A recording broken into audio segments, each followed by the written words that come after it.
Satu-satunya kehidupan yang kita yakini ada sejauh ini di seluruh alam semesta terletak di planet Bumi. Soal kehidupan cerdas atau bukan, katakanlah bisa diperdebatkan. Tapi bagaimanapun, tak heran jika kita tanpa lelah mencari kehidupan di planet lain. Sejauh ini, mereka telah menemukan lebih dari 4.000 planet. Tapi yang lebih kerennya lagi, NASA sudah menyusun daftar baru berisi 24 planet yang bukan cuma mirip Bumi, tapi bahkan lebih baik. Kondisi di sana sangat bagus dan lebih nyaman dibanding di planet kita. Jadi, mari kita kunjungi beberapa di antaranya. KOI 5715.01. Mari kita kenal lebih dekat. Planet indah ini berada di rasi bintang Cygnus. Nah, kenapa planet ini begitu indah? Matahari kita adalah katai kuning. Dan maaf matahari, meski kamu sudah baik dalam mendukung kehidupan di bumi, ada beberapa bintang yang bisa melakukannya dengan lebih baik. Jangan tersinggung ya. Planet KOI 5715.01 mengitari sebuah katai oranye. Katai oranye adalah bintang yang agak lebih kecil dari matahari kita dan punya kecerahan yang sedikit lebih rendah. Tapi jangan khawatir, bukan berarti di sana bakal gelap gulita. Bahkan, jika planet ini lebih dekat ke mataharinya dan punya atmosfer yang lebih tebal, planet ini mungkin lebih cerah dan berwarna dibanding bumi. Matahari kita punya rentang umur yang sangat pendek. Saat ini, dia cuma bisa hidup 7-8 miliar tahun lagi, sedikit lebih lama dari usia bumi. Tapi katai oranye bisa hidup dari 45 hingga 70 miliar tahun. Ini bagus. Bukan cuma karena kita akan bisa tinggal di planet ini lebih lama, tapi juga karena planet-planet di sekitar bintang seperti ini punya lebih banyak waktu untuk membentuk kehidupan. Idealnya, kita perlu menemukan planet di dekat katai oranye yang usianya sekitar 7 miliar tahun. Sangat memungkinkan setidaknya ada beberapa organisme di sana. Usia KOI 5715.01 sekitar 5,5 miliar tahun. Yap, mungkin kedengarannya belum cukup dewasa, tapi nggak masalah. Aku juga belum kok. Usia bumi kita saja 1 miliar tahun lebih muda, tapi bumi kita nggak takut tambah dewasa. Planet ini lumayan dekat dengan bintangnya dan berada di zona layak huni. 1 tahun di sana berlangsung selama 190 hari. Jadi setelah SD kamu udah bisa dapat SIM. Ukurannya hampir 2 kali lipatnya bumi. Suhu rata-rata di sana 11 derajat Celcius, yang sedikit lebih rendah dibanding kita, yaitu 14 derajat Celcius. Tapi di sana kemungkinan terasa lebih hangat karena gravitasi yang kuat membantunya menahan panas di atmosfer lebih lama. Tapi jaraknya lumayan jauh, sekitar 3.000 tahun cahaya dari bumi atau sekitar 30 kuadriliun kilometer. Yup, jangan lupa bawa bekal yang banyak ya. KOI 3010.01. Planet ini ditemukan di sebelah bintang KOI 2010. Planet ini kayaknya merupakan dunia yang sangat menyenangkan. Suhu rata-rata di planet ini 19 derajat Celcius, jadi sedikit lebih hangat dibanding bumi. Tapi itu bagus loh. Para ilmuwan meyakini di planet yang sempurna, suhunya harus sekitar 10 derajat lebih panas dibanding di bumi.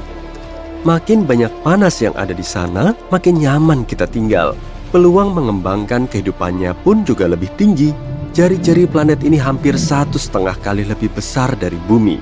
Di sana pun ada atmosfer, meski kita belum yakin tentang komposisinya, tapi mungkin mirip bumi.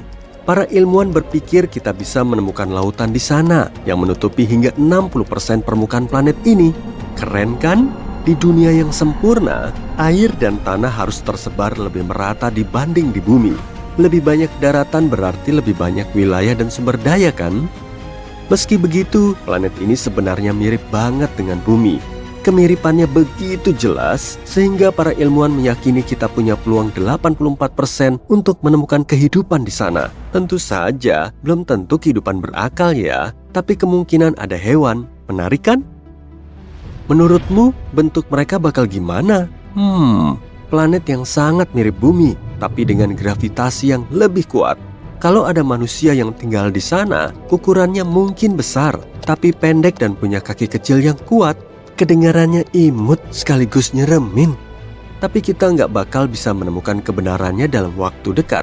Sejauh ini, bagi kita, planet-planet ini cuma titik-titik mikroskopis di luar angkasa.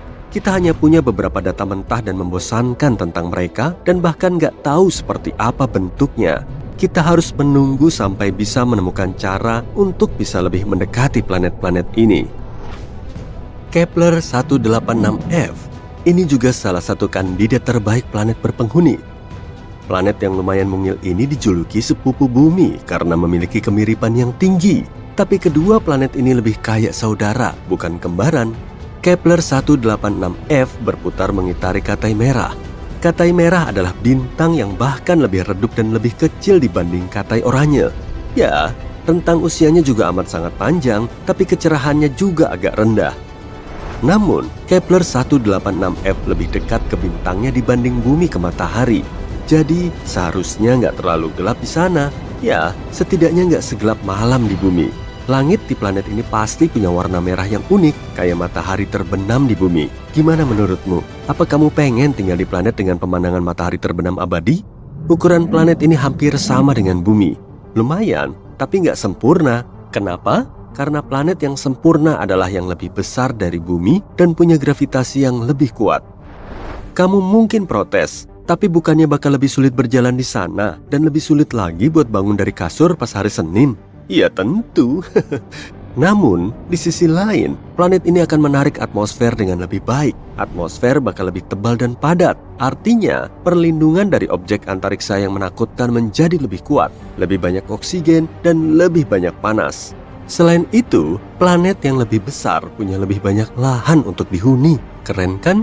Tapi jelas, ukuran bumi juga merupakan pilihan yang sangat baik. Ada fakta keren lain. Kemiringan Kepler 186f hampir sama dengan kemiringan kita. Artinya, ada musim yang stabil dan siklus siang malam yang normal. Apa kamu tahu betapa pentingnya kemiringan suatu planet? Mars misalnya.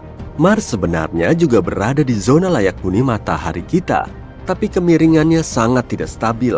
Akibatnya, seluruh lautan yang dulunya pernah ada di sana, kini benar-benar kering. Sekarang cuma ada gurun merah dan nggak ada kehidupan di sana. Setidaknya sejauh yang kita tahu. Tapi kamu bisa melihat betapa pentingnya detail kecil ini kan? Kepler 186f juga lumayan jauh dari kita. 490 tahun cahaya. Itu hampir 5 kuadriliun kilometer. Jadi, kita masih harus nungguin kemajuan perjalanan antar galaksi. Kepler 62e dan 62f. Planet-planet ini disebut sebagai yang paling mirip bumi. Sebelum kita menemukan Kepler 186f, mereka mirip banget sama rumah kita. Kepler 62e sekitar 1,5 kali lebih besar dari bumi, dan Kepler 62f hanya sedikit lebih kecil dari itu. Keduanya terletak di rasi bintang Lyra, sekitar 1.200 tahun cahaya dari kita. Keduanya juga mengorbit Katai Merah. 1 tahun di Kepler 62e berlangsung sekitar 122 hari, bahkan lebih cepat dibanding planet pertama yang telah kita bahas tadi. Para ilmuwan meyakini baik 62e dan 62f adalah dunia air, tempat hangat yang sebagian besar atau mungkin seluruhnya tertutup air. Jika ada daratan di sana, mungkin cuma pulau saja. Sebuah dunia yang cuma terdiri dari pulau-pulau. Pasti indah bagi beberapa orang, kayak Hawaii, dan mimpi buruk bagi yang lain. Coba ingat Megalodon. Tapi kalau kamu suka hewan laut purba, udara tiba-tiba jadi dingin. Suhu sekitar langsung ngedrop ke bawah 0 derajat Celcius. Tubuh seketika menggigil meski salju nggak terlihat turun. Embun beku muncul di tanah, rumput, dan pepohonan. Es segera mencair, memenuhi cekungan dan membentuk perairan. Orang-orang yang masih kedinginan mulai mendongakkan kepala ke angkasa. Mereka mau mastiin kalau ukuran matahari memang 2 kali lebih kecil dari biasanya. Sang surya jadi kelihatan mirip bintik kecil di kejauhan yang gak bisa menghangatkan bumi. Parahnya lagi, batuan besar dari langit terus melesat ke orang-orang yang ketakutan ini. Tabrakan dengan benda langit sebesar itu pasti akan merusak bumi. Oke, sekarang kita balik ke kenyataan ya. Bumi menempati posisi yang pas di tata surya kita. Jaraknya nggak terlalu dekat maupun terlalu jauh dari matahari, sehingga suhunya bisa ditoleransi dan nyaman bagi kita. Planet kedua dari matahari yaitu Venus. Para saintis sering menyebutnya sebagai kembaran jahat bumi karena suhunya sangat panas dan nggak memungkinkan adanya kehidupan. Di atmosfernya terdapat awan tebal yang menghasilkan hujan asam, dan gas rumah kaca membuat suhu di permukaan Venus semakin ngebul. Tapi meskipun Venus sedikit lebih ramah dari itu, kita tetap nggak akan bisa tinggal di situ karena jaraknya terlalu dekat dengan matahari. Kalaupun ada air yang berbentuk cair, pasti akan langsung menguap dan menutup kemungkinan adanya kehidupan. Sedangkan Mars yang posisinya setelah bumi agak terlalu jauh dari matahari, sehingga lebih dingin dan terpencil. Suhu di permukaannya nggak cukup hangat untuk membuat airnya tetap cair dalam waktu lama. Apalagi si planet merah nggak punya atmosfer. Padahal elemen inilah yang bikin udara di bumi bisa dihirup. Jadi, kalau jarak bumi ke matahari mengalami perubahan, suhunya juga akan berubah. Tapi selisih ratusan kilometer masih belum kerasa bedanya sih. Lagi pula, jarak perputaran bumi ke matahari nggak selalu sama, kadang lebih dekat dan kadang lebih jauh. Agar efeknya bisa kerasa, jaraknya harus berubah jutaan kilometer. Kayak kejadian di awal video tadi, matahari akan kelihatan jauh lebih kecil dan jaraknya makin jauh. Suhunya mungkin nggak akan langsung turun karena masih ada cadangan panas. Tapi saat cuacanya makin dingin, laut akan diselimuti es dan permukaannya terus menyusut. Es akan memantulkan banyak panas matahari ke atmosfer dan luar angkasa, yang bikin bumi kita kurang hangat. Saat es bertambah banyak, uap air di udara jadi berkurang. Padahal uap air ini bisa menangkap panas dan membentuk awan. Akibatnya, hujan makin jarang mengguyur. Dengan udara dingin dan minimnya hujan, tumbuhan jadi gampang mati. Area beres dan tanah tandus terus meluas, menyisakan sedikit pinggiran sungai untuk sementara waktu. Setelah beberapa saat, sungai nggak akan mengalir karena membeku atau mengering. Danau dan laut juga ikut beku. Kehidupan di sekitarnya akan musnah. Setelah tumbuhan mati, makhluk hidup lain terkena imbasnya. Bumi kita akan berubah jadi gurun beku. Kamu masih ingat sama batu raksasa yang disebutin di awal video tadi kan? Itu adalah asteroid dari luar angkasa yang muncul karena pergeseran orbit bumi. Sebagai planet terbesar di tata surya, Jupiter bisa melindungi kita dari batuan luar angkasa. Masanya sangat besar, jadi kebanyakan asteroid dari luar angkasa bisa terperangkap oleh gravitasi Jupiter, lalu jatuh ke permukaannya. Di Jupiter nggak ada kehidupan, permukaannya berwujud gas, jadi semua asteroid yang masuk ke situ akan hilang tanpa bekas. Tapi, sebagian asteroid tetap bisa lolos dari Jupiter. Nah, kalau ini gilirannya Mars. Si planet merah akan menahan sabuk asteroid di antara Mars dan Jupiter. Massa kedua planet ini menghasilkan medan gravitasi yang mencegah asteroid terbang ke sembarang arah dan menabrak sembarang objek. Kalau nggak ada Mars di antara bumi dan sabuk asteroid, kita akan lebih sering dihujani meteor daripada hujan biasa. Semisal posisi bumi berada di Mars, maka planet kita akan menjauh ratusan juta kilometer dari matahari. Massa bumi kurang lebih sama dengan Mars, jadi sabuk asteroid nggak akan bergeser. Tapi suhu di dalamnya akan ngedrop dan memicu kepunahan. Kalau bumi kita bergeser tapi Marsnya tetap di tempat, bisa dipastikan akan terjadi bencana. Kedua planet gak akan bisa mengorbit matahari pada kecepatan yang sama karena masanya nggak sama. Bumi dan Mars juga akan bertabrakan. Kalau dilihat-lihat dari kecepatannya, kedua planet ini akan hancur dan mungkin akan menghasilkan sabuk asteroid baru di tata surya kita. Kalau bumi mendekati matahari, kita nggak akan bisa apa-apa lagi. Selain besar, matahari juga panas dan nggak bersahabat. Panasnya akan melelehkan gletser di bumi dan menaikkan permukaan air laut secara drastis. Air akan langsung membanjiri sebagian besar benua dan daratan semakin menyusut. Artinya, penyerapan panas terus bertambah sehingga menyebabkan kenaikan suhu. Perairan luas juga cepat menguap, lalu melepaskan banyak uap air dan karbon dioksida ke atmosfer. Karbon dioksida adalah gas rumah kaca yang menyerap panas dan uap air. Kedua zat ini akan menjebak lebih banyak panas matahari dan membentuk awan tebal. Kondisinya mirip banget kayak di Venus, tapi tanpa asam.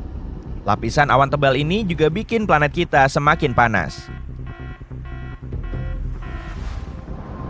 Pada akhirnya, seluruh permukaan bumi akan terus memanas hingga kebanyakan makhluk hidup nggak mampu bertahan. Hanya segelintir makhluk hidup tahan banting yang bisa bertahan di suhu setinggi itu. Misalnya, hewan gurun. Hujan tetap akan turun sih, tapi nggak bikin suhunya dingin. Tumbuhan akan sulit beradaptasi di lingkungan baru yang bersuhu panas. Tumbuhan di daerah dingin akan cepat layu, kemudian mati, dan akhirnya tumbuhan yang hidup di daerah beriklim sedang sampai tropis juga ikut mati. Bumi akan berubah jadi bola batu yang tandus lagi, tapi kali ini oleh panas. Jarak bumi ke matahari, kemiringannya, kecepatan rotasinya, orbitnya terhadap matahari, dan bahkan kehadiran bulan sebagai satelit alaminya sangat penting bagi kehidupan di bumi. Kalau bumi nggak sedikit miring ke matahari, Khatulistiwa bakal panas banget dan kedua kutubnya bakal dingin banget. Musim juga nggak akan berganti. Yang ada cuma musim panas dan musim dingin berkepanjangan. Planet kita mendapat panas secara merata dari segala sisi dengan kemiringan dan rotasinya sekarang. Jadi mirip kayak barbeque yang lagi dipanggang. Saat salah satu sisinya menghadap matahari, sisi lainnya gelap dan dingin. Kalau nggak ada perbedaan siang dan malam, kita mungkin cuma bisa menempati beberapa area dengan senja berkepanjangan. Bayangin aja, hidup tanpa matahari terbit dan terbenam pasti bakal suram banget. Bumi sudah bikin kita nyaman dengan kondisi normalnya, iya kan? Di luar angkasa, teriakan kamu tidak bisa terdengar. Bahkan saat kita teriak pengen es krim, kita tahu bahwa supernova, asteroid yang jatuh, dan planet yang terbakar nggak mengeluarkan suara di luar angkasa. Masa sih? Gimana kalau sebenarnya kamu bisa mendengar sesuatu di sana? Yuk kita simak. Oke, balik lagi ke pelajaran SMP nih. Bunyi adalah gelombang mekanik yang berasal dari getaran. Maksudnya gimana sih? Contohnya adalah senar gitar. Tarik salah satu senarnya. Senarnya mulai bergetar. Atom di dalam senar logam mulai mendorong dan mengalahkan atom udara di sekitarnya. Nah sekarang, atomnya terus saling mendorong, sehingga sampai ke telinga kita. Mirip kayak gelombang yang muncul waktu kita melempar kerikil ke kolam. Gelombang ini memiliki kecepatan sekitar 1224 km per jam. Gendang telinga kita mulai bergetar pada frekuensi yang sama. Lalu, getaran itu dikirimkan oleh tulang kecil di dalam telinga ke otak. Akhirnya, otak mengenali pola getaran itu dan menjadikannya suara. Keren! Sekarang kita tahu kita butuh beberapa partikel untuk menghasilkan suara. Partikel-partikel ini ada dalam bentuk gas, cairan, dan padat. Kalau di luar angkasa gimana? Nggak bisa. Di sana benar-benar hampa udara. Kamu mungkin udah dengar luar angkasa hening karena hampa udara. Tapi maksudnya gimana sih? Ruang hampa udara adalah ruang yang kosong, nggak ada materi apapun. Artinya nggak ada apa-apa di sana. Meskipun ada benda luar angkasa, sebenarnya nggak ada udara di sana. Nggak ada atom atau partikel juga. Pokoknya kosong. Sebenarnya hampir. Nggak ada yang benar-benar hampa udara. Kita nggak bisa menyingkirkan atom, tapi hampir nggak ada atom di luar angkasa. Rata-rata cuma 15-80 atom per 16 cm kubik. Kayaknya sih masih banyak, tapi ingat, atom itu kecil banget. Dan jarak kosong di antara atom itu sangat besar. Bandingin aja, 16 cm kubik udara mengandung 16.000 atom. Jadi, dengan kekosongan itu, atom-atom ini nggak bisa saling mendorong. Meskipun getarannya kuat banget, misalnya kayak supernova, tetap aja atom nggak akan saling mendorong. Jadi, kita dibohongin film dong. Sebenarnya, seluruh adegan luar angkasa yang keren ini nggak bersuara. Nggak nyangka kan? Tapi nggak usah kesel. Gimana kalau sebenarnya ada beberapa cara untuk mendengar suara di luar angkasa? Ingat, masih ada suara di planet lain. Kalau benda luar angkasa itu punya atmosfer, atau seenggaknya punya gas, air, atau permukaan keras, pasti akan ada suara. Nah, kalau di bumi, atmosfer jadi benar-benar hening sekitar 97 km di atas permukaan bumi. Di sanalah langit udah nggak biru, dan tudung berbintang hitam dimulai. Jadi, kita harus mendarat di planet lain atau seenggaknya mendekati atmosfernya buat mendengar sesuatu. Tapi suaranya bakal sangat berbeda. Contohnya, Venus, planet favorit kita. Atmosfer di sana padat banget, sampai disebut sup kimia kental oleh saintis. Jadi, kalau kamu berhasil hidup dan bicara di sana, suaramu bakal beda banget. suara kamu bakal lebih keras dan lebih dalam. Jadi, kalau kamu pengen bariton yang enak didengar, kamu tahu harus bagaimana. Kira-kira apa jadinya kalau bumi punya atmosfer lebih padat? Apa yang akan kita dengar? Kamu bisa bayangin kalau kamu di air. Air itu padat banget. Suara di sana jauh lebih cepat dan lebih baik dibanding di udara. Pada kecepatan hampir 1,6 km per detik.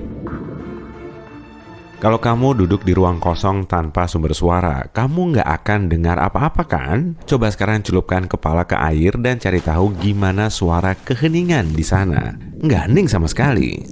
Meskipun kamu mengabaikan suara airnya, kamu akan langsung tahu kamu bisa mendengar tubuhmu sendiri. Aliran darah di nadi, degup jantung, bahkan gerakan jari. Serem ya? Ini bikin kita penasaran apa yang terjadi sama kita di planet dengan atmosfer lebih padat. Pasti gokil ya?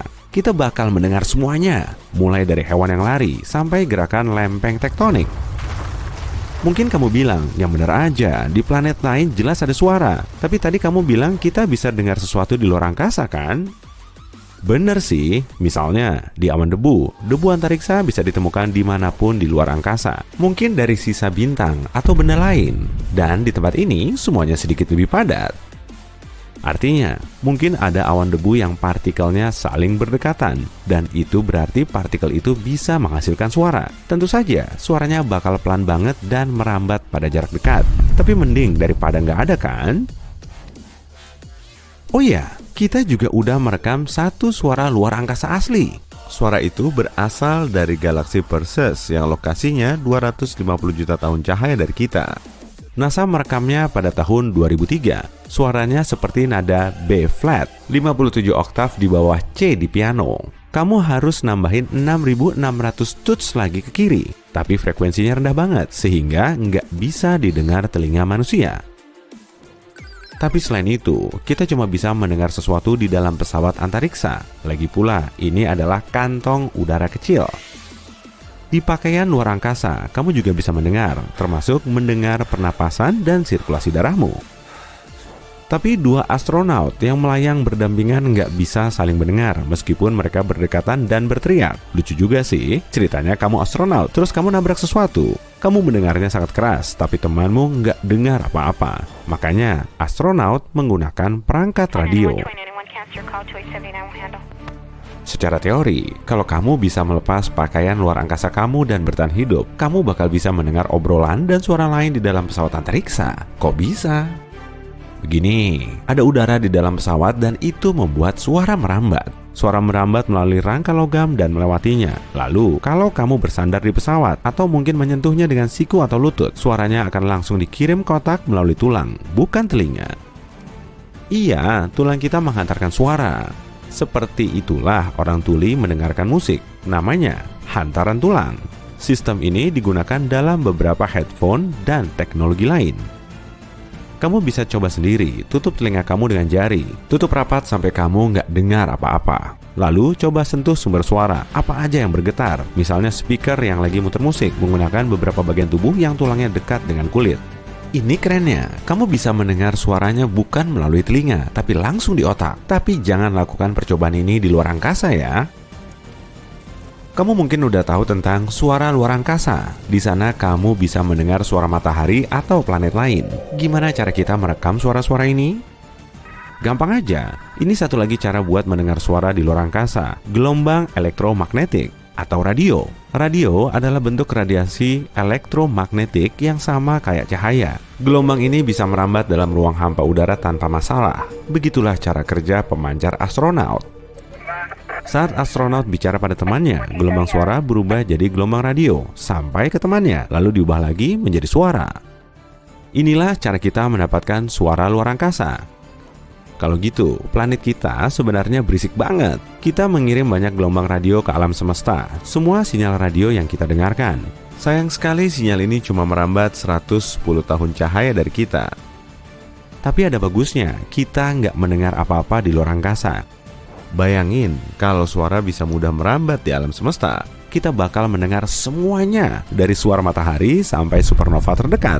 Serem kan? Jadi, mungkin kita beruntung. Ingat, di luar angkasa, kamu nggak bisa mendengarku teriak. Mau es krim? Bayangkan kita bisa membawa air dari benda angkasa lain di tata surya ke bumi. Kita tahu air di tiap planet, bahkan bulan di tata surya kita, punya keunikan tersendiri. Lalu apa yang terjadi jika kita ambil semua air itu? Bahas yuk!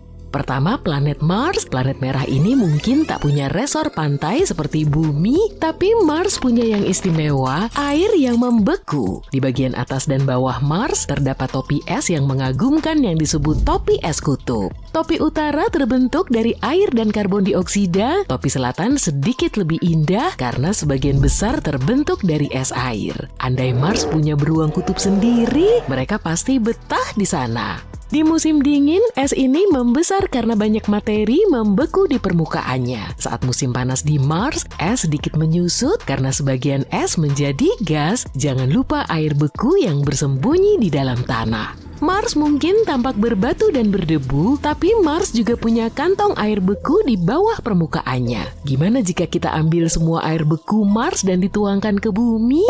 Nah, akan ada beberapa masalah. Air Mars agak berbeda dengan air bumi. Air Mars mengandung es batu deuterium. Deuterium adalah sepupu hidrogen biasa. Ia sedikit lebih berat dan ada tambahan teman kecil di dalam nukleusnya. Masalahnya kehidupan bumi termasuk tumbuhan, hewan, dan makhluk air telah berevolusi untuk menyukai air kaya hidrogen. Air Mars yang mengandung deuterium tinggi akan terasa bagai minuman asing bagi mereka. Tumbuhan bisa berubah dan mulai berperilaku tidak biasa, begitu juga dengan hewan dan ikan. Tanaman mungkin merasa air Mars agak berat, seperti meminum milkshake kental ketimbang smoothie segar. Ada tanaman yang tumbuh lebih tinggi dan lebih kuat, tapi tanaman lainnya butuh waktu untuk terbiasa dengan rasa yang baru.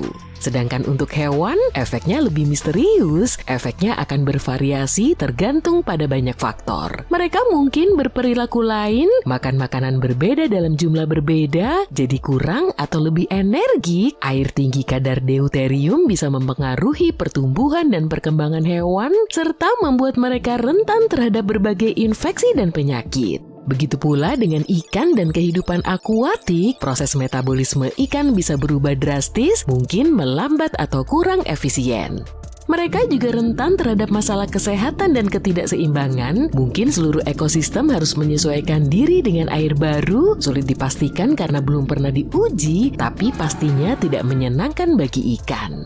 Memperkenalkan air Mars ke bumi akan jadi eksperimen besar. Bumi kita adalah harmoni ekosistem yang rapuh, jadi ini seperti melempar bola ke sarang semut yang tertata rapi.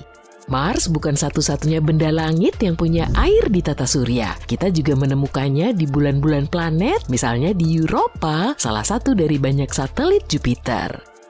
Europa mungkin terlihat seperti bola es biasa dari luar, tapi di bawah kerak es itu tersembunyi lautan yang lebih misterius dari peta harta karun. Lautan ini bukan tempat renang biasa, sangat dingin dan tertutup es yang tebal. Meski sangat dingin, para ilmuwan yakin lautan ini tetap cair karena sesuatu yang disebut pemanasan pasang surut. Pemanasan pasang surut terjadi ketika satu objek di ruang angkasa menjadi sangat berdekatan dengan objek lain. Jika bulan mengorbit planet, gravitasi planet akan menarik bulan, membuatnya meregang dan sedikit memadat. Dari situlah panas muncul. Saat benda diregangkan dan diremas dibutuhkan sedikit usaha. Lalu tercipta gesekan dan panas di dalam bulan, akibatnya lautan tak berubah menjadi balok es raksasa. Dalam kasus ini, Europa ditarik dan diregangkan oleh Jupiter dengan gravitasi yang sangat besar.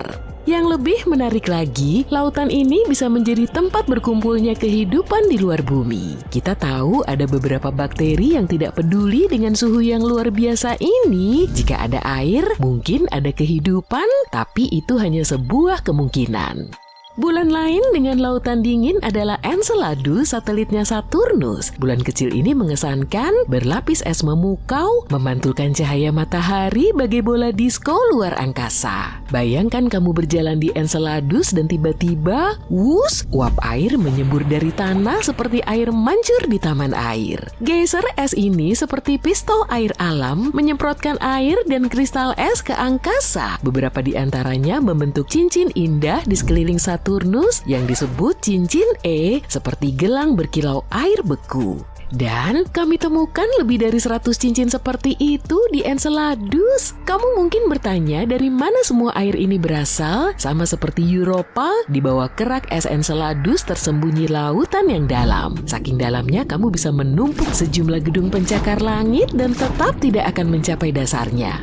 Oke, kita kembali ke ide liar tadi, membawa air dari samudra rahasia Europa dan Enceladus ke bumi. Jika kita melakukannya, akan terjadi kekacauan. Air dari luar angkasa ini punya rasa unik yang tidak cocok dengan lautan kita. Air laut Europa mungkin agak asin dengan ekstra mineral seperti air spa mewah yang bagus untuk kulit. Air geyser Enceladus sangat berkilau dengan sedikit garam, tapi kedengarannya tidak buruk kan? Kita belum yakin apalagi yang mungkin terkandung dalam air itu.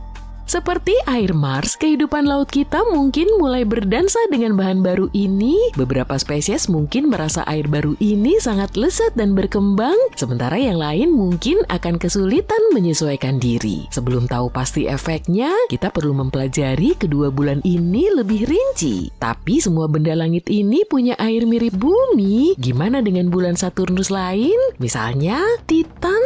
Titan bagaikan dunia baru dengan lautan dan danau yang luar biasa, tetapi bukan seperti di bumi. Danau-danau ini berisi etana dan metana, senyawa hidrokarbon mirip bahan bakar di tangki mobilmu. Betul, danau-danau ini kolam berharga penuh bahan bakar. Titan punya cadangan jauh lebih banyak dibandingkan minyak dan gas di bumi. Danau Titan mungkin juga mengandung sedikit propana dan bahkan sedikit hidrogen sianida. Bukan minuman yang ingin kamu coba. Suhunya pun sangat dingin dan hujan etana di sana bisa mengikis daratan dan membentuk gua-gua di bawah permukaan. Danau di Titan bisa punya gelembung, mirip seperti gelembung di minumanmu, tapi di skala bulan penuh, gelembung ini mungkin berisi gas nitrogen dan bisa meletup bak kembang api di danau. Saat pecah, gelembung ini bahkan bisa membentuk delta sungai di Titan.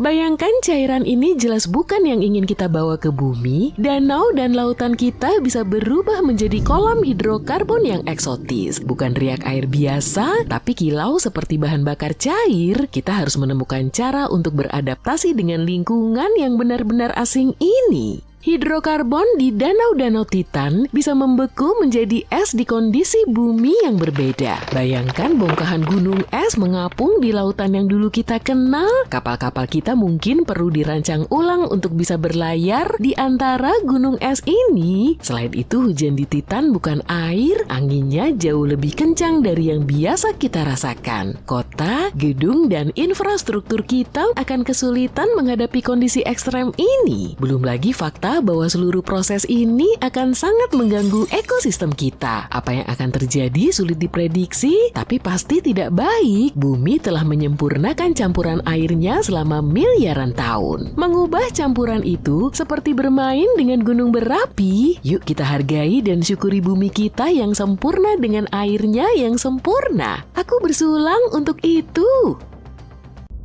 Para astronom baru saja mengumumkan kalau mereka telah menemukan tanda-tanda kehidupan di sebuah planet di luar tata surya. Planet yang jauh itu dinamai K218b dan terletak sekitar 124 tahun cahaya di rasi Leo. Jadi kehidupan apa yang kita bicarakan? Makhluk hijau kecil? Makhluk bertentakel seperti gurita? Tidak persis seperti itu.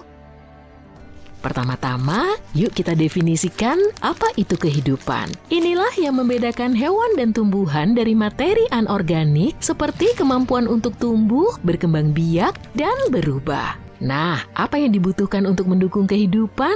Jika yang terlintas di benakmu adalah air, tepat sekali. Para ilmuwan menduga K218b mungkin diselimuti lautan. Dan jika benar begitu, planet ini bisa mendukung kehidupan kecil seperti mikroba. Tim peneliti dari Inggris dan Amerika Serikat menggunakan teleskop antariksa James Webb untuk mengamati atmosfer planet ini. Mereka menemukan jejak dua senyawa kimia yang sangat istimewa. Di bumi hanya makhluk hidup yang bisa menghasilkannya, dan makhluk hidup yang kumaksud adalah tanaman laut kecil yang disebut fitoplankton. Jadi pada dasarnya, planet ini mungkin saja rumah bagi kehidupan dalam bentuk alga. Tentu saja para ilmuwan masih membutuhkan lebih banyak bukti sebelum terlalu bersemangat. Kita harus ingat bahwa ada kemungkinan senyawa kimia itu dihasilkan oleh sesuatu yang belum kita pahami, belum tentu oleh makhluk hidup. Tapi tetap saja, K218b adalah planet yang besar, beratnya lebih dari 8 kali lipat bumi dan ukurannya sekitar 2,5 kali lebih besar. Yang membuatnya lebih menarik lagi adalah letaknya di zona Goldilocks mengelilingi bintangnya. Artinya suhu di sana tidak terlalu panas dan tidak terlalu dingin, pas untuk keberadaan air dalam wujud cair yang sangat penting bagi kehidupan. Seperti yang kita tahu, para astronom mempelajari planet-planet jauh seperti ini dengan mengamati perubahan cahayanya ketika melintas di depan bintangnya. Ini memungkinkan kita untuk mengetahui jenis gas yang ada di atmosfer planet tersebut. Pada tahun 2023, teleskop antariksa James Webb menemukan metana dan karbon dioksida di atmosfer planet ini. Keduanya molekul berbasis karbon dan untuk pertama kalinya ditemukan di sebuah planet yang berada di zona layak huni. Para ilmuwan juga melihat sinyal lemah dari senyawa kimia yang disebut DMS yang sebagian besar dihasilkan oleh kehidupan laut kecil di bumi. Maka para peneliti mengarahkan teleskop ke planet tersebut setahun kemudian dengan menggunakan alat berbeda yang bisa menangkap lebih banyak detil cahaya. Kali ini mereka menemukan tanda-tanda DMS yang jauh lebih kuat dan beberapa senyawa kimia terkait. Masalahnya, sinyal-sinyal ini belum cukup kuat. Mereka belum mencapai apa yang disebut level 5 sigma, parameter yang digunakan ilmuwan untuk mengonfirmasi penemuan. Ditambah lagi, meskipun DMS benar-benar ada di sana, tidak secara otomatis berarti ada kehidupan. Para ilmuwan pernah menemukan DMS di sebuah komet. Artinya DMS bisa saja diproduksi tanpa ada kehidupan yang terlibat dalam prosesnya. Meski begitu, jumlah DMS di K218b tampak jauh lebih banyak daripada yang ada di bumi. Itulah mengapa sebagian astronom yakin DMS itu berasal dari makhluk hidup. K218b menjadi pilihan utama untuk apa yang disebut ilmuwan sebagai planet Haitian. Istilah ini berarti dunia berair yang besar dengan atmosfer hidrogen yang tebal. Planet ini bukan tempat yang bisa ditinggali oleh peradaban luar angkasa seperti yang ada di film-film, tapi planet ini bisa jadi rumah bagi bentuk kehidupan kecil seperti mikroba yang pernah hidup di lautan bumi miliaran tahun yang lalu.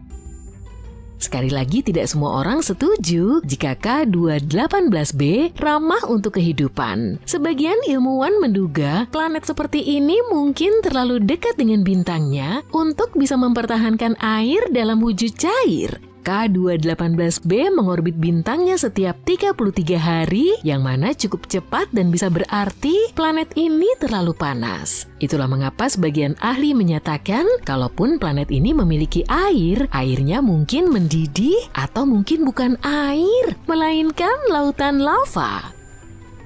Tapi sebagian besar ilmuwan sepakat akan satu hal, kita harus menunggu dan melihat. Hanya dengan 16 hingga 24 jam lagi, para astronom bisa mengkonfirmasi apa yang mereka lihat. Itu bisa terjadi dalam beberapa tahun ke depan, dan kalaupun ternyata K218b bukanlah planet yang kita cari, tapi kita semakin dekat. Dengan teleskop canggih seperti James Webb dan teleskop-teleskop lainnya di masa depan, kita mungkin akan bisa menjawab apakah kita sendirian di alam semesta atau tidak. Di saat yang sama, beberapa tempat di tata surya kita seperti Mars, Venus, atau bulan Saturnus, Enceladus kemungkinan memiliki peluang yang lebih besar untuk menjadi rumah bagi kehidupan. Atau kita bisa terus menjelajahi dunia lain yang menjanjikan seperti Proxima Centauri b yang adalah eksoplanet terdekat yang kita ketahui. Jaraknya hanya 4,25 tahun cahaya dari kita dan mengorbit bintang kecil bernama Proxima Centauri tepat di zona layak huni. Planet ini sedikit lebih besar dari bumi, menjadikannya bumi super. Begitulah kita menyebut eksoplanet yang lebih besar dari bumi, tapi jauh lebih kecil dari planet gas raksasa seperti Neptunus atau Jupiter. Proxima Centauri b adalah planet yang bergerak cepat, hanya butuh 11 hari untuk mengelilingi bintangnya. Para ilmuwan menduga Proxima Centauri B memiliki permukaan berbatu dan ini adalah pertanda baik bagi kemungkinan adanya kehidupan. Di sisi lain, bintangnya memancarkan radiasi ultraviolet yang sangat tinggi. Radiasi ini mungkin sudah menghancurkan atmosfer planet jika memang ada. Jadi ada tanda tanya besar soal kelayakan huni planet ini. Lalu ada TRAPPIST-1e, planet mirip bumi yang menjanjikan. Planet ini adalah salah satu dari 7 planet berbatu yang mengorbit bintang kecil dan dingin bernama TRAPPIST-1 berjarak sekitar 39 tahun cahaya. Ditemukan pada tahun 2017, planet ini mungkin menjadi salah satu tempat yang paling potensial untuk mencari kehidupan di luar bumi. Planet ini sebenarnya sedikit lebih kecil dari bumi, dengan massa sekitar setengah dari planet kita. Ia menyelesaikan satu orbit mengelilingi bintangnya hanya dalam 6,1 hari, sangat cepat dibandingkan 365 hari yang dibutuhkan bumi. Ukuran dan kepadatan planet ini menunjukkan ia memiliki permukaan berbatu, dan ini adalah faktor kunci lain ketika kita berbicara tentang kelayakan huni. Meskipun TRAPPIST-1e sangat dekat dengan bintangnya yang cukup redup dan dingin, sehingga planet ini mungkin masih memiliki iklim yang stabil seperti bumi. Sebagian ilmuwan bahkan menduga planet ini bisa memiliki lebih banyak air daripada bumi. Yuk kita beralih ke Kepler 186f yang terletak sekitar 500 tahun cahaya. Ini adalah planet seukuran bumi pertama yang ditemukan di zona layak huni bintang lain. Planet ini mengorbit bintang Katai merah yang lebih dingin dan hidup lebih lama dari matahari. Artinya Kepler 186f bisa saja berada dalam kondisi stabil selama miliaran tahun, sehingga memberi banyak waktu bagi kehidupan untuk terbentuk dan berevolusi. Planet ini hanya menerima sepertiga cahaya matahari yang diterima bumi, jadi kemungkinan besar planet ini akan lebih dingin, tapi masih cukup hangat untuk menjaga agar air tidak membeku. Planet ini juga tampaknya merupakan planet berbatu, sama seperti bumi yang meningkatkan peluangnya untuk mendukung kehidupan. Bagaimana kalau kita kunjungi LHS 1140b yang jaraknya sekitar 40 tahun cahaya? Massa planet ini sekitar 5,6 kali massa bumi. Para ilmuwan menduga planet ini berbatu dan kemungkinan memiliki atmosfer tebal yang sangat penting karena atmosfer bisa menangkap panas, menjaga temperatur tetap stabil, dan melindungi air agar tidak terlepas ke angkasa. Planet ini mengorbit bintang Katai merah yang tenang. Planet ini tidak terus-menerus dihujani suar yang berbahaya seperti planet lain. Beberapa penelitian bahkan menduga LHS 1140b mungkin adalah planet lautan yang memiliki banyak air. Jadi planet ini merupakan salah satu planet menarik yang ditemukan di lingkungan kita.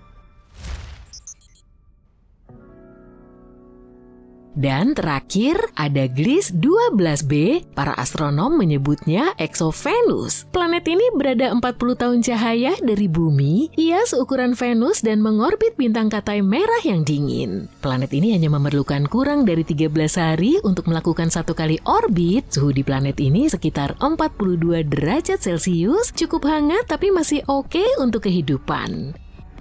Yang membuat Gliese 12b sangat menarik adalah ia bisa membantu kita memahami bagaimana planet-planet seukuran bumi di sekeliling bintang-bintang dingin mempertahankan atmosfernya. Ini penting karena atmosfer krusial untuk keberadaan air berwujud cair dan melindungi kehidupan dari radiasi berbahaya. Menurut sebagian peneliti, Gliese 12b merupakan salah satu peluang terbaik yang kita miliki untuk mengetahui apakah planet seperti ini tetap layak huni. Kamu tahu berapa jumlah benua di bumi? Itu mudah, 7. Tapi tunggu dulu, bukankah Eropa dan Asia adalah satu benua besar Eurasia? Kelihatannya begitu ketika melihat peta dunia. Nah, para ilmuwan berpikir secara berbeda. Mereka tidak hanya melihat daratan yang mencuat dari laut. Para ahli geologi mempelajari jenis-jenis batuan yang membentuk benua. Ketika melihat dunia dari sudut pandang mereka, jumlah benua sebenarnya bertambah. Ya, itu bukan mitos. Benua yang hilang itu ada, atau setidaknya dulu pernah ada. Mereka bersembunyi di bawah daratan lain. Cilukba, para peneliti baru-baru ini menemukan satu benua yang seperti itu. Namanya Greater Adria. Kedengarannya tidak asing. Ya, ini ada hubungannya dengan Laut Adriatik. Benua yang hilang ini terkubur sepenuhnya di bawah Eropa. Benua ini bertabrakan dengan Eropa dan mulai tenggelam di bawahnya sejak dahulu kala. Saat ini benua ini berada di bawah Italia, Yunani, dan Baltik.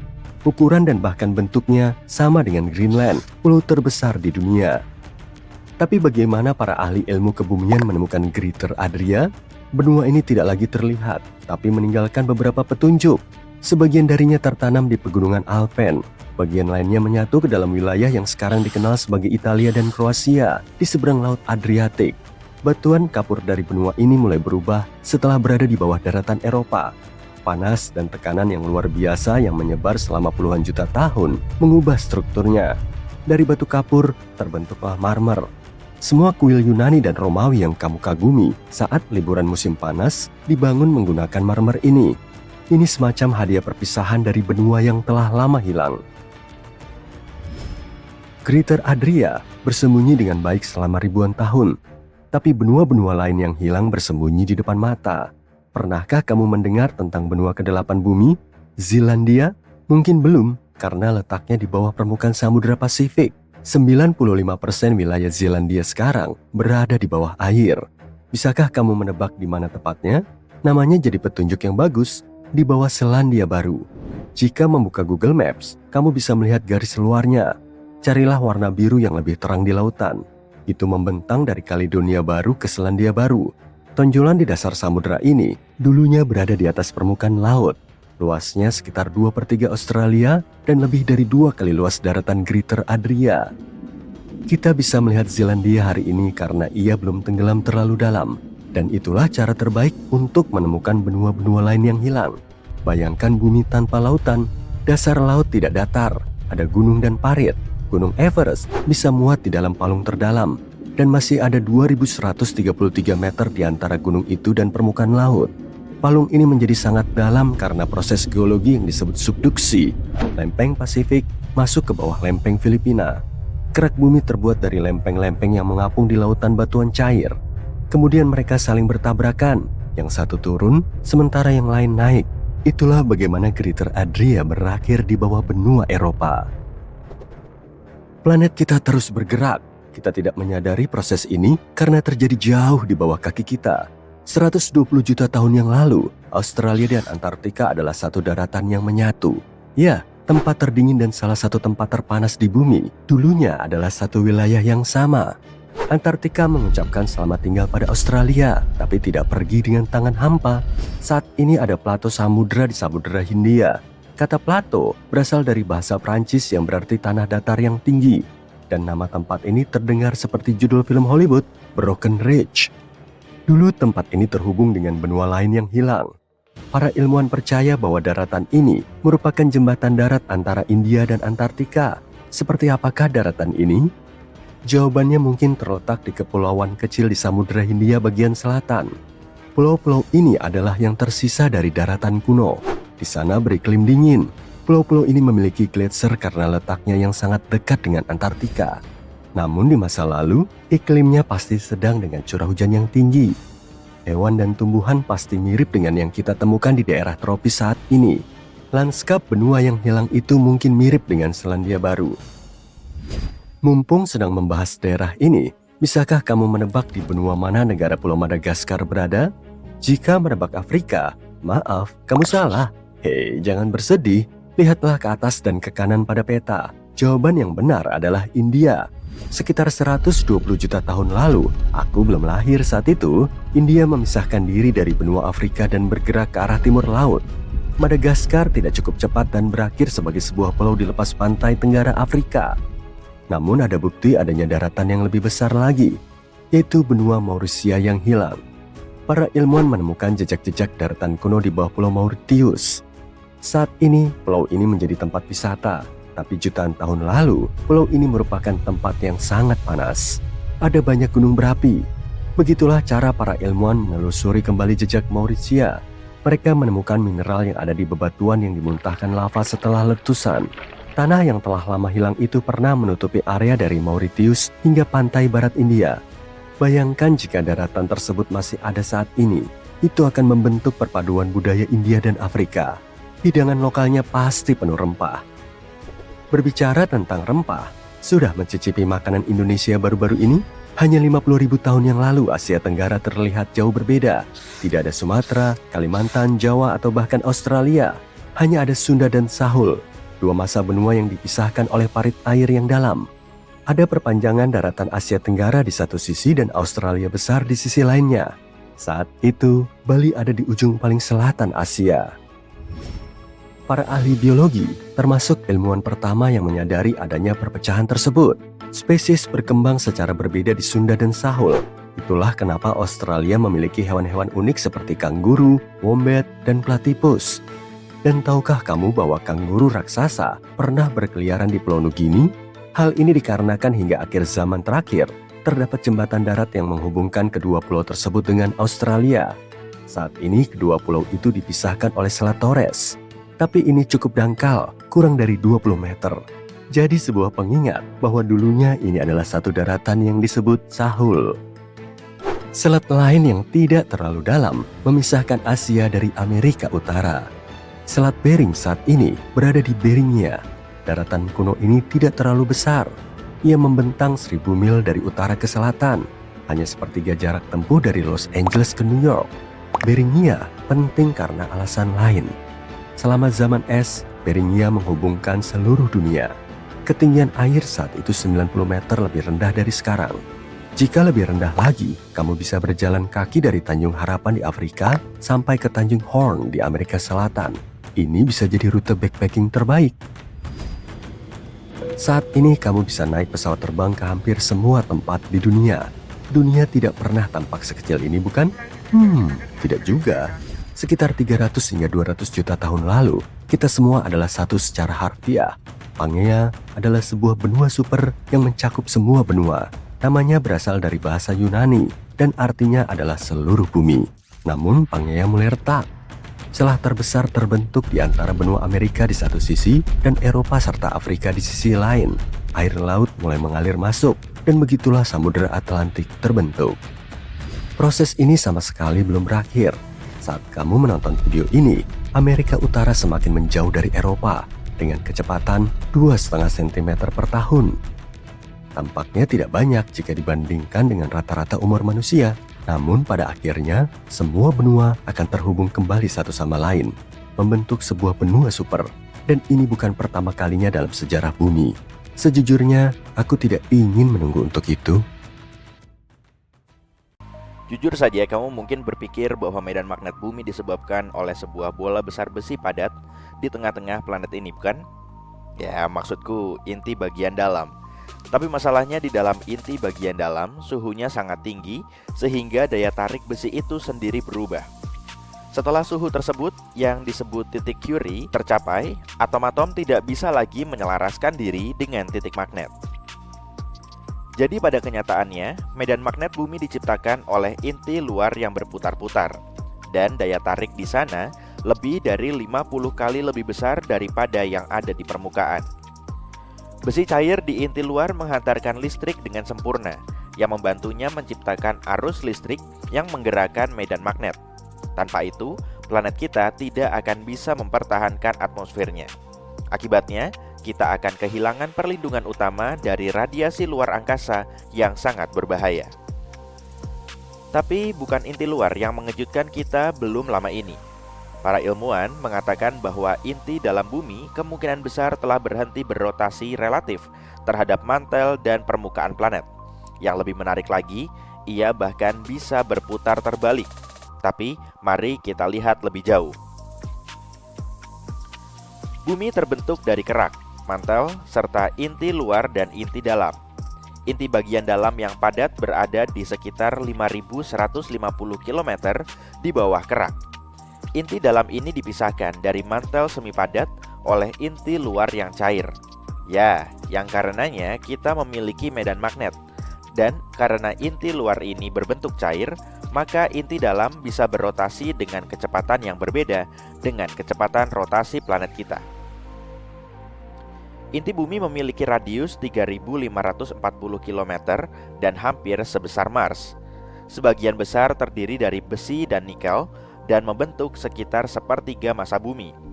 Perputaran inti dalam didukung oleh inti luar. Ternyata perlambatan inti bumi dimulai pada tahun 2009. Sejak saat itu, catatan seismik yang sebelumnya berubah terus-menerus menunjukkan sedikit perbedaan. Dan itu membuat para ilmuwan menyimpulkan bahwa rotasi inti bagian dalam telah berhenti. Namun, kita sedang berada di dalam skenario film bencana. Rupanya, inti yang beristirahat sementara adalah bagian dari siklus 70 tahun. Selama siklus ini, inti berpindah arah setiap 35 tahun sekali. Hal ini mungkin mempengaruhi medan magnet bumi dan panjangnya hari, tapi beberapa peneliti skeptis akan hal ini. Dan beberapa ilmuwan bahkan mengatakan bahwa inti bagian dalam tidak bergerak sama sekali. Oke, tapi apa yang akan terjadi jika inti bumi benar-benar berhenti berotasi? Nah, jika itu adalah inti bagian dalam yang padat, jawabannya adalah tidak ada yang dramatis. Bahkan jika inti bumi tidak hanya membalikan arah pergerakannya, seperti yang terjadi saat ini, tapi berhenti sama sekali, hal itu hanya akan berdampak pada kecepatan rotasi bumi. Rotasi bumi akan melambat, sehingga hari-hari kita akan terasa lebih lama. Ditambah lagi, seiring berjalannya waktu, hal ini mungkin akan menurunkan medan magnet planet kita. Dan itu akan menjadi berita buruk. Tapi tidak seburuk yang akan terjadi jika inti luar berhenti berputar. Seperti yang telah kamu ketahui, tanpa rotasi lapisan ini, bumi harus mengucapkan selamat tinggal pada medan magnetnya. Dan begitulah awal kehancuran planet ini. Segala sesuatunya akan mulai goyah. Lempeng-lempeng tektonik akan mulai saling menabrak satu sama lain. Kalian tahu, seperti saat kalian naik bus dan supirnya tiba-tiba menginjak rem, dan kalian akhirnya terbang menabrak penumpang lain yang tidak beruntung. Ya, seperti itu. Tabrakan lempeng tektonik secara tiba-tiba akan memicu gempa bumi yang merusak di sepanjang batas lempeng di seluruh dunia. Gempa tersebut akan menyapu bersih bangunan, jembatan, dan jalan dari muka bumi. Sistem air, listrik, dan saluran telepon juga akan hancur. Namun hal terburuk masih akan terjadi. Tanpa medan magnet pelindung, radiasi kosmik akan mulai menghantam permukaan planet kita. Partikel-partikel berenergi tinggi yang berasal dari matahari ini akan bersentuhan dengan oksigen dan nitrogen di atmosfer kita, yang secara efektif akan menghancurkan lapisan ozon kita. Hal ini akan memungkinkan lebih banyak lagi sinar kosmik yang mencapai permukaan bumi. Radiasi ini akan merusak semua jenis perangkat elektronik dan mematikan jaringan listrik. Konsekuensinya akan menjadi bencana, bukan hanya bagi manusia, tapi juga bagi semua bentuk kehidupan di bumi. Inti yang tidak bergerak akan membuat navigasi di planet ini menjadi lebih sulit. Manusia harus mulai menggunakan peta jalan lagi karena kompas tidak akan berguna lagi. Namun hal ini juga akan mempersulit atau bahkan mustahil bagi hewan-hewan yang bermigrasi untuk menemukan jalan mereka. Burung-burung akan terus kehilangan arah, dan penyu akan gagal menemukan pantai tempat mereka biasa bertelur. Untungnya, kita tidak perlu khawatir dengan skenario apokaliptik semacam ini. Inti luar ini tidak akan berhenti dalam waktu dekat atau bahkan selamanya. Nah, apakah kamu ingin mengetahui sesuatu yang keren? Kalau begitu, dengarkan ini. Inti dalam planet kita memiliki inti sendiri. Para ilmuwan baru saja menemukan hal ini. Mereka mengetahui bahwa inti dalam inti ini bisa jadi terbentuk sekitar 500 juta tahun yang lalu sebagai hasil dari perubahan geologis yang dramatis. Bagaimana dengan planet lain? Apakah mereka memiliki inti yang sama dengan bumi? Mari kita lihat Mars, salah satu tetangga terdekat planet kita. Jantungnya seukuran bulan. Mars juga hampir 2 kali lebih padat. Para ilmuwan membuat kesimpulan ini setelah mereka mendapatkan beberapa data tentang gempa Mars dan tumbukan meteorit yang pertama kali diamati. Kedua peristiwa ini ditangkap oleh wahana InSight milik NASA yang telah memantau aktivitas seismik di planet merah selama 4 tahun. Para peneliti juga memperkirakan bahwa inti Mars kemungkinan besar terbuat dari paduan besi cair dengan sedikit hidrogen, oksigen, dan karbon. Suatu hari, Mars mungkin memiliki inti yang berputar yang mendukung medan magnet planet. Di sana mungkin ada lautan hangat yang dipenuhi kehidupan, tapi sesuatu pasti terjadi, dan pada suatu hari yang mengerikan, inti planet merah membeku di tempatnya. Hal ini menyebabkan melemahnya medan magnet Mars yang dulunya sangat kuat. Atmosfernya pun tersapu oleh angin matahari yang kuat yang menghantam planet ini dengan kecepatan beberapa ratus mil per detik. Dan planet merah pun berubah menjadi gurun kering tak bernyawa. Sekarang bagaimana dengan planet raksasa gas? Mari kita lihat planet terbesar dan termasif di tata surya, yaitu Jupiter. Jupiter 2 kali lebih masif daripada gabungan seluruh planet di tata surya. Hampir 1.300 bumi bisa masuk ke dalam benda besar ini. Jupiter juga memiliki hari terpendek di tata surya, yaitu hanya 10 jam. Sementara itu, planet raksasa ini membutuhkan waktu 12 tahun bumi untuk menyelesaikan 1 kali putaran mengelilingi matahari.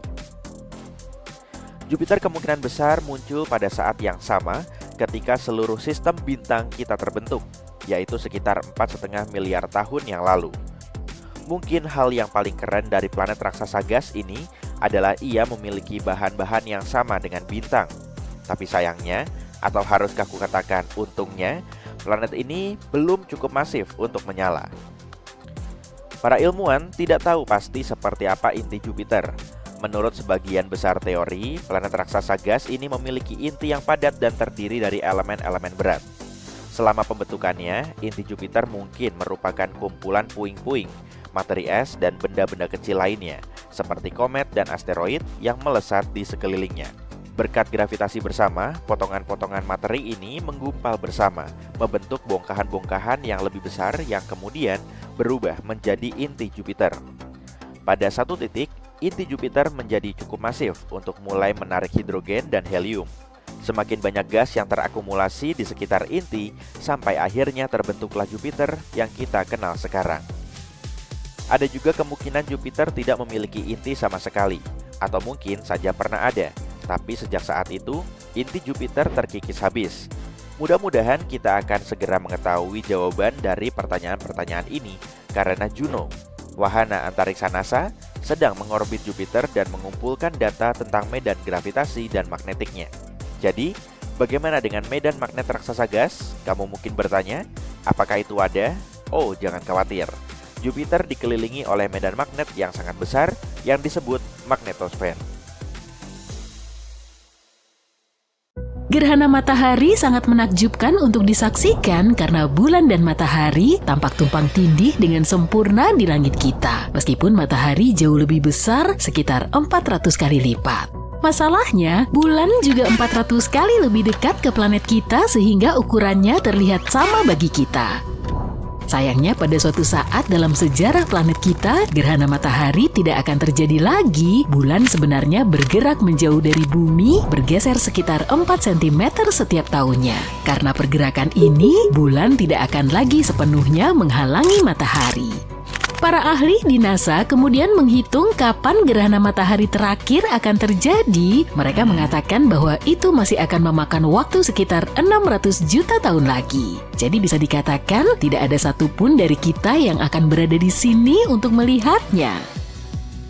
Ngomong-ngomong tentang hal-hal yang tidak akan kita lihat seumur hidup kita mungkin perlu menambahkan bintang yang meledak ke dalam daftar itu. Kita tahu seperti apa bentuk bintang ketika mereka memudar karena teleskop, tapi kita tidak akan pernah melihat bintang dengan mata telanjang meledak di atas kita. Betelgeuse mungkin terdengar asing, tapi asal kamu tahu kalau bintang ini merupakan bintang super besar merah yang berada 1000 tahun cahaya dari bumi.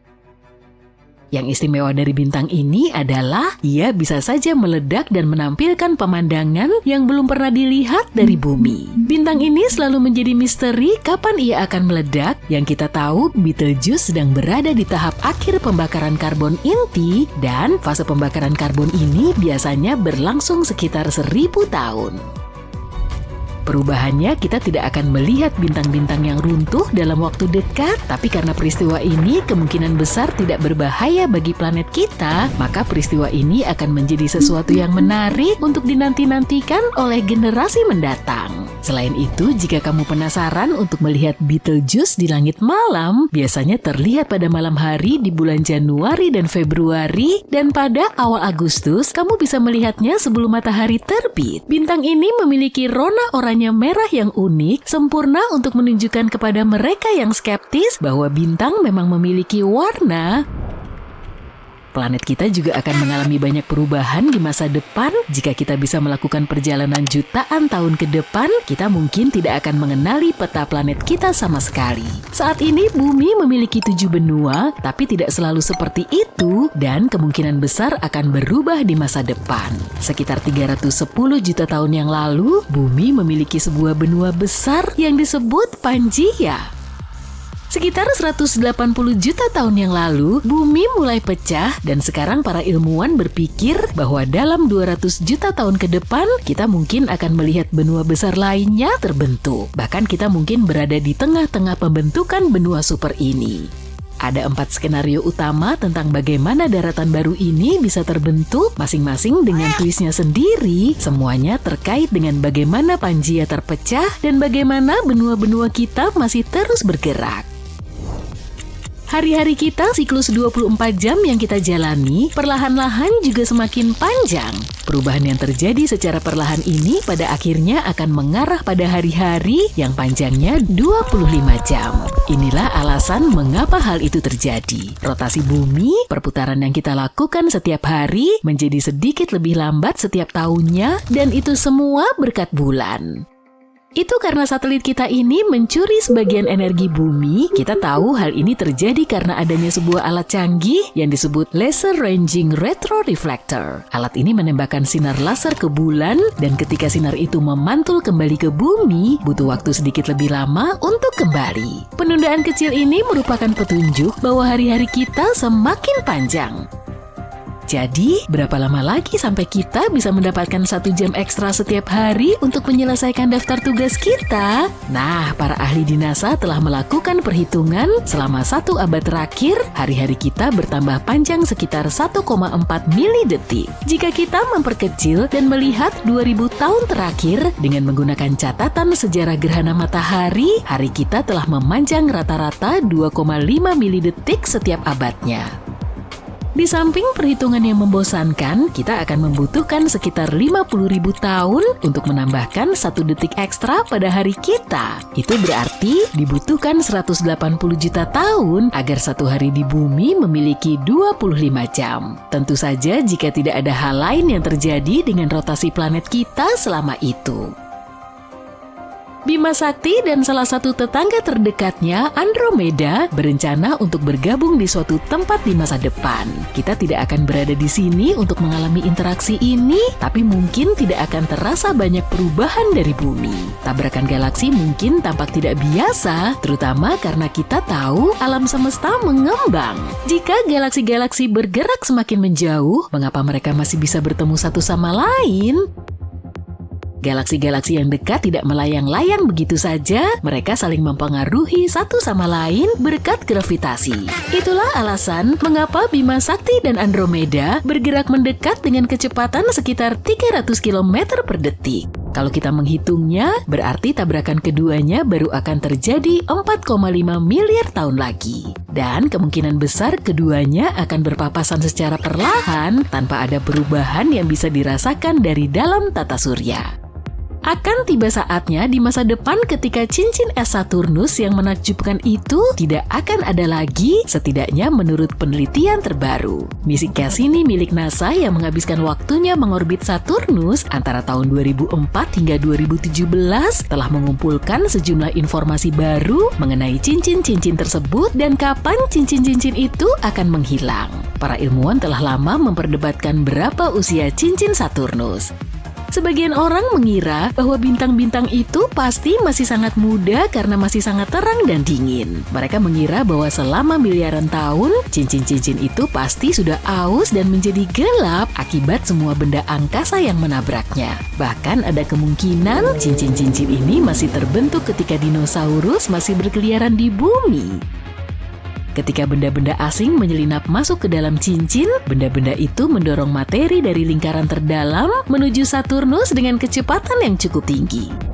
Akibatnya, Cassini melihat cincin-cincin itu kehilangan bertonton massa setiap detiknya. Artinya, cincin-cincin ini tidak akan terlihat dalam waktu yang lama, setidaknya dalam jangka waktu kosmik. Cincin-cincin itu diperkirakan hanya akan bertahan selama beberapa ratus juta tahun. Kita mungkin juga akan melewatkan peristiwa kosmik berikutnya, tapi hampir tidak. Itu karena menurut beberapa perkiraan, peristiwa ini mungkin terjadi hanya dalam waktu 100 tahun lagi. Medan magnet bumi mungkin akan runtuh, membalikan kutub utara dan selatannya. Para peneliti menyatakan selama 3.000 tahun terakhir, medan magnet planet kita terus mengalami penurunan, dan jika tren ini terus berlanjut, kita mungkin akan mencapai titik kritis dalam waktu kurang dari 1.000 tahun. Agar kutub-kutub planet bisa berganti, medan magnet harus melemah sekitar 90%, dan ini membutuhkan waktu ribuan tahun. Selama fase rentan ini, planet kita kehilangan perisai magnetik pelindungnya dan membiarkan lebih banyak sinar kosmik dari luar angkasa. Terakhir kali peristiwa pembalikan kutub ini terjadi hampir 800.000 tahun yang lalu. Masalahnya saat ini kita berada di salah satu fase paling berisiko. Medan magnet semakin melemah, tapi ada kemungkinan ia akan kembali menguat. Namun dengan laju penurunannya saat ini, dia bisa menukik ke titik nol hanya dalam beberapa abad atau milenium. Dan kita sudah menyaksikan dampak dari melemahnya medan magnet pada satelit-satelit kita. Di bentangan luas Samudra Atlantik antara Amerika Selatan dan Afrika terdapat wilayah di mana medan magnet bumi 3 kali lebih lemah daripada di kutub. Para ilmuwan menyebutnya anomali Atlantik Selatan. Satelit yang melewati zona ini selalu mengalami masalah elektronik. Tidak ada yang tahu mengapa wilayah dengan medan lemah ini muncul sejak awal, dan prediksi pergerakannya di masa depan masih belum bisa dipastikan. Salah satu teori yang ada adalah pusaran air yang berputar-putar dalam inti luar logam cair bumi mungkin menjadi penyebabnya mendorong medan magnet menjauhi Atlantik Selatan. Pemikiran lainnya adalah bahwa medan magnet di wilayah ini mengarah ke arah yang salah, seperti sebuah kutub mini yang terbalik.